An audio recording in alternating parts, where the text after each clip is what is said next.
Hello everyone, welcome to our channel. విస్తరించిన నైరుతి రుతుపవనాల ప్రభావంతో తెలుగు రాష్ట్రాలలో కుండపోతగా కురుస్తున్నటువంటి వర్షాలు, ఆగ్నేయ బంగాళాఖాతంలో ఏర్పడినటువంటి అల్పపీడనం ఉత్తర కోస్తా యానా మీదుగా విస్తరించడంతో ఉత్తర కోస్తా జిల్లాలకి భారీ వర్ష సూచన. వివరాల్లోకి వెళ్దాం. ఏ జిల్లాల్లో వర్షాలు పడతాయి, పూర్తి వాతావరణ సమాచారాన్ని మీరు తెలుసుకునే ముందు మన ఛానల్ ఇంకా సబ్స్క్రైబ్ చేయనట్లయితే వెంటనే సబ్స్క్రైబ్ చేయండి.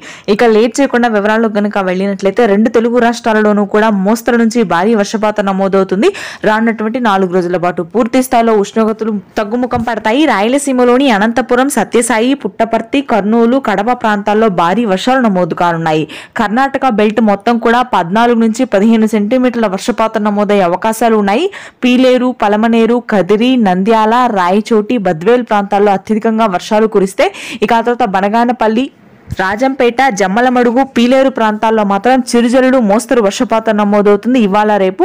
ఆ తరువాత వర్షాలు భారీగా పెరగనున్నాయి. ఆగ్నేయ బంగాళాఖాతంలో ఏర్పడినటువంటి అల్పపీడన ప్రభావంతో తెలంగాణ అదేవిధంగా ఉత్తర కోస్తా జిల్లాల్లో భారీ వర్షాలు నమోదవుతున్నాయి. శ్రీకాకుళం, విజయనగరం, విశాఖపట్నం, ప్రకాశం, నెల్లూరు, హైదరాబాద్ పరిసర ప్రాంతాలు, దక్షిణ తెలంగాణ ప్రాంతాల్లో భారీ వర్షాలు కురుస్తాయని వాతావరణ కేంద్రం వెల్లడించింది. ఇది ప్రస్తుతానికి ఉన్న వెదర్ అప్డేట్. Thank you.